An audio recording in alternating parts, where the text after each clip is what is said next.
cordial saludo, integrantes del grupo Páginas de Estanislao Zuleta, de la Escuela de Pensamiento Crítico Maestros de la Sospecha.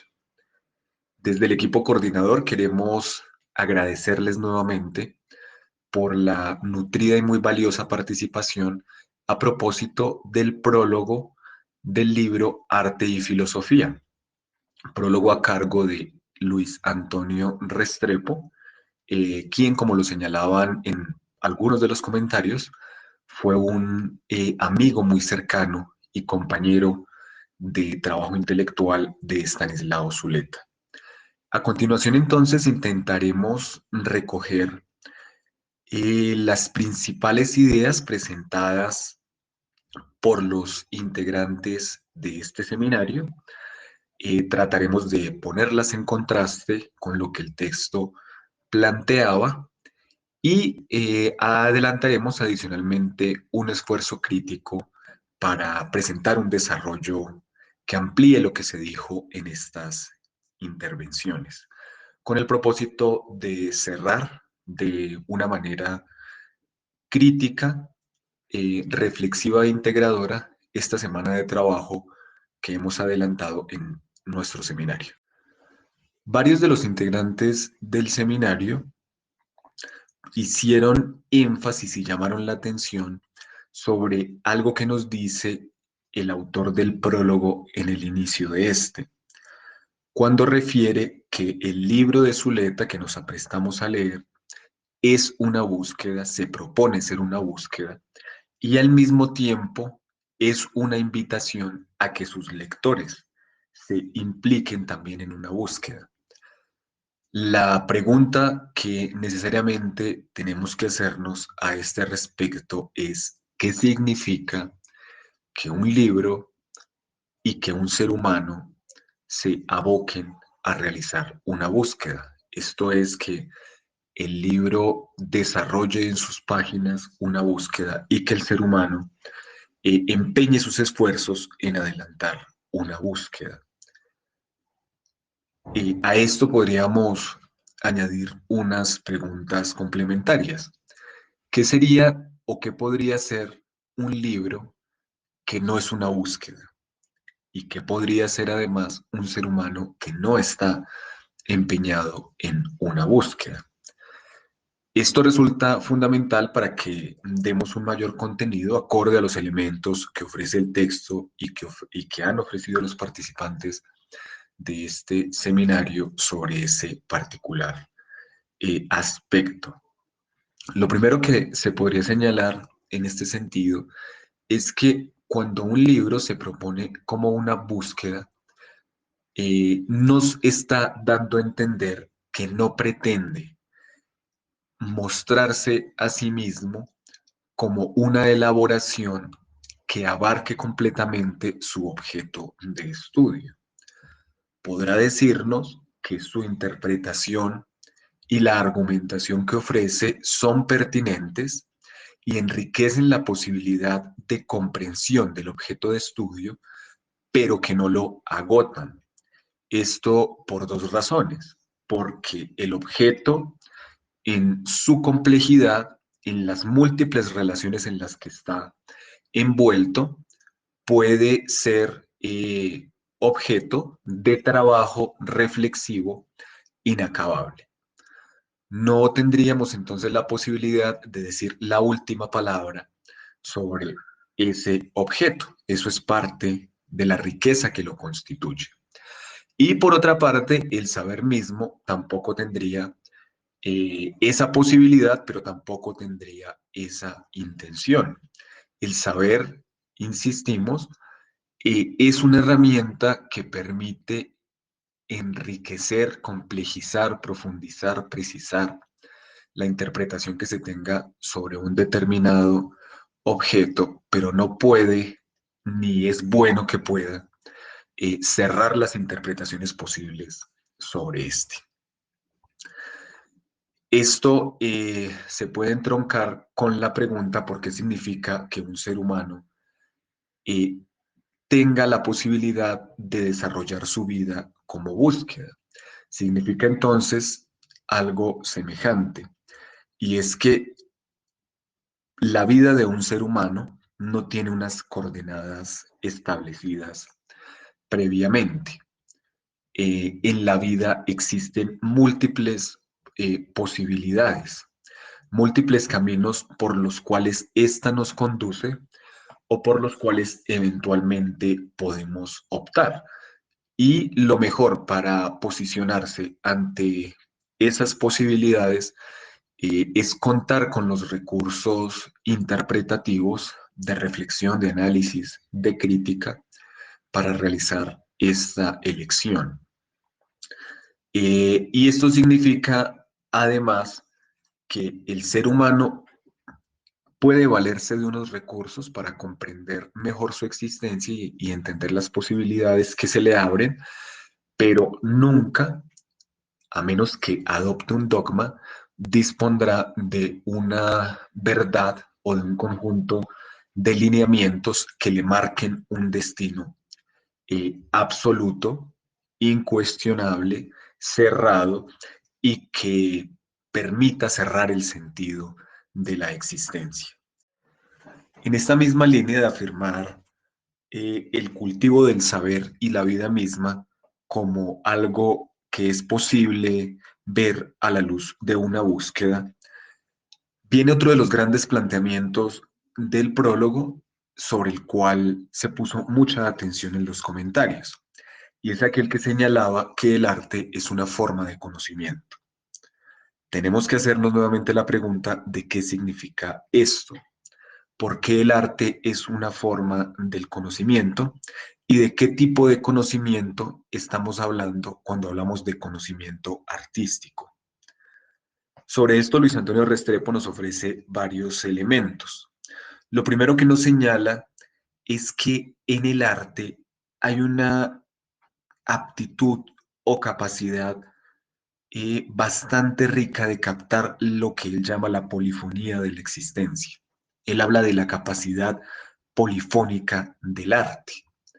El arte tendría entonces el efecto de hacernos percibir que así como en sus representaciones encontramos una expresión múltiple, lo propio también encontramos en la existencia misma.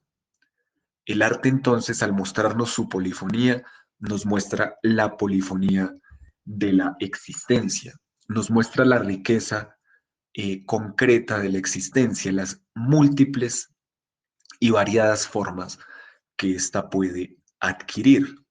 Y en ese sentido nos puede otorgar la posibilidad de enriquecer la significación que nosotros le conferimos a la vida. Pareciera ser que una atención que no se relaciona con el arte, una forma de ver la vida que no se relacione con el arte, tendería a pasar de largo sobre la multiplicidad de esta. Una mirada no cultivada artísticamente tendería a homogenizar lo existente.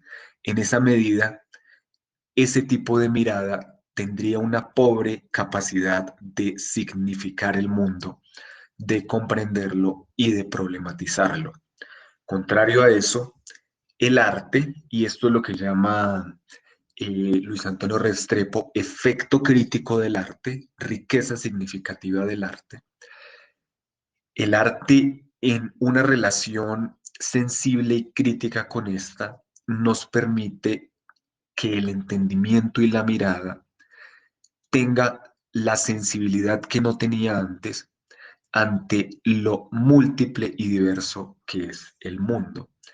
En ese sentido, tendremos entonces una forma de comprenderlo caracterizada por no igualar, por no homogenizar, sino por establecer matices en las cosas que se observan. Estos dos asuntos, el de la vida como búsqueda y los libros como una parte articulada a esa búsqueda vital, además del otro asunto de el arte como conocimiento, nos llevan a un tercer elemento resaltado por el autor del prólogo, Luis Antonio Restrepo, y por los integrantes de este grupo. Y es que tanto el conocimiento artístico como el conocimiento en general, tienen sentido y valor en la medida en que se integren a la vida concreta. No se trata entonces de cultivar el conocimiento por evadir la vida de aquí y ahora a partir de abstracciones o de objetos que no son completamente ajenos, sino de cultivar el conocimiento, tanto artístico como el conocimiento en general, en relación con una preocupación por la vida misma, por la vida que nosotros en la cotidianidad estamos experimentando y que nos plantea problemas que no tienen que ver solamente con interrogantes teóricos, sino con interrogantes que tienen que ver con lo más profundo de lo que somos y con las más determinantes condiciones de nuestra existencia. Es a esto que este prólogo se refiere como ontología del presente. Y uno puede entender que una ontología del presente se refiere al presente social, al presente político, a las grandes estructuras de la sociedad, a los diferentes órdenes que van desde lo más pequeño y local hasta lo global, pero el presente también lo podemos entender como el presente personal y subjetivo, en conexión de estas dos formas de entender el presente. El autor de este prólogo nos advierte sobre algo que resulta muy importante, y es que nosotros nos encontramos en un momento particular en que están en declive, pero no porque sean impertinentes o innecesarias, sino por otras razones, las grandes utopías sociales. Hoy pareciera como si la noción de futuro estuviera agotada. Y como han señalado algunos autores, nos parece más fácil pensar el fin del mundo que el fin del capitalismo y la posibilidad de tener unas formas civilizatorias distintas. Estamos entonces en un momento en el que hay muchos estímulos para que surjan en el seno de la sociedad dos tendencias. Una de estas, el fanatismo, la entrega ciega a cualquier tipo de reivindicación sin complejizarla, sin tratar de dejarla abierta para integrar otros elementos, sino así, asumiéndola como dogma. Y aquí tenemos multiplicidad de expresiones, desde las subjetivistas eh, hasta las religiosas y pasando también por las políticas. Y otra forma de asumir esta complejidad del presente que aparece como disponible y muy estimulada socialmente es el escepticismo. El asumir que como no se logró una transformación en el siglo XX del capitalismo, como los proyectos socialistas en general fracasaron, entonces ya no nos queda sino reiterar infinitamente el presente, ya no habría la posibilidad de plantearse alternativas. Y en ese sentido, las sensibilidades sociales y políticas no serían más que nostalgias del pasado. Ante eso, lo que plantea Luis Antonio Restrepo y lo que él nos promete que encontraremos es en este libro son elementos para asumir una responsabilidad ante uno mismo y ante el mundo. El no olvido de sí y la no indiferencia ante lo que sucede en el mundo.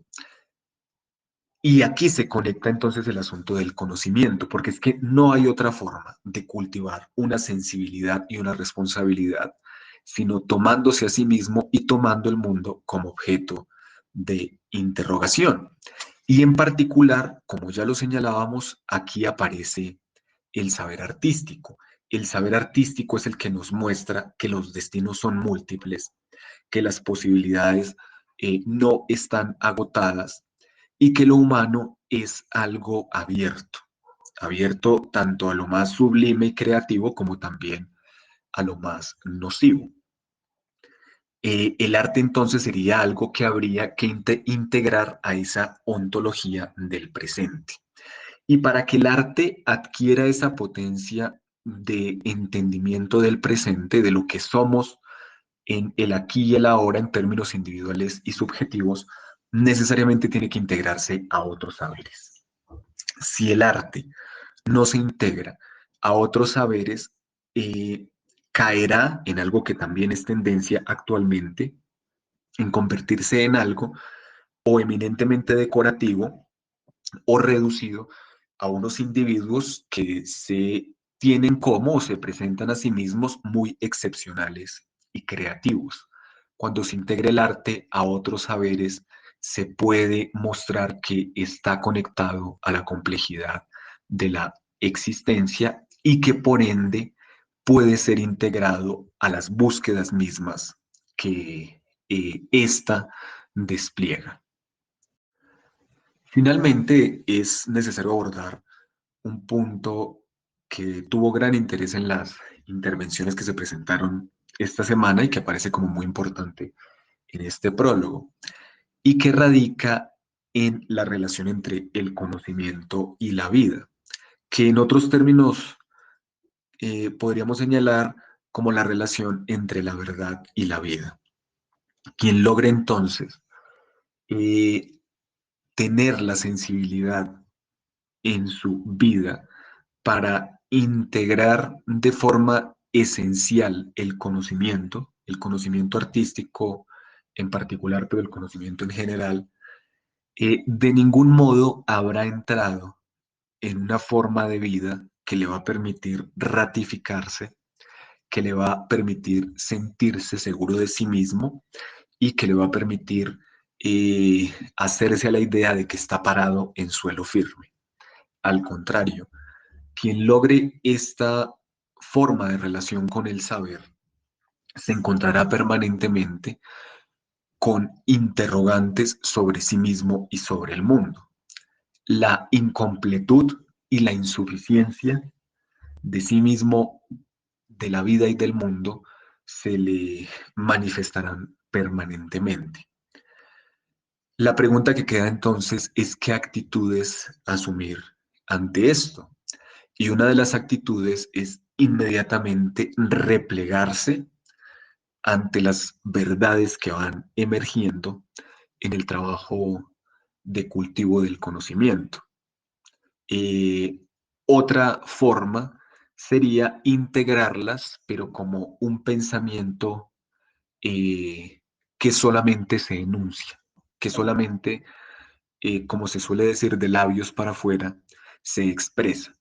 Y la otra opción es la de abocarse a las transformaciones subjetivas que la emergencia de una idea que no se había contemplado antes suscita.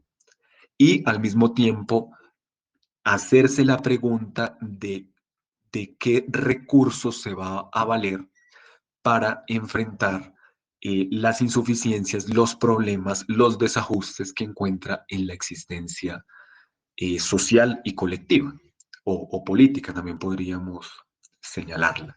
Nos encontramos precisamente entonces ante la conclusión de que eventualmente una relación sensible y crítica con el conocimiento nos conducen a la responsabilidad de interrogarse por las formas que se asumen para la vida propia y ante la responsabilidad ante los destinos del mundo. Esto es, nos conduce a expresiones radicales y profundas de la ética y la política. Este era el comentario de cierre que queríamos presentar, naturalmente insuficiente, pero esperamos que las discusiones posteriores nos permitan seguir profundizando sobre estos asuntos.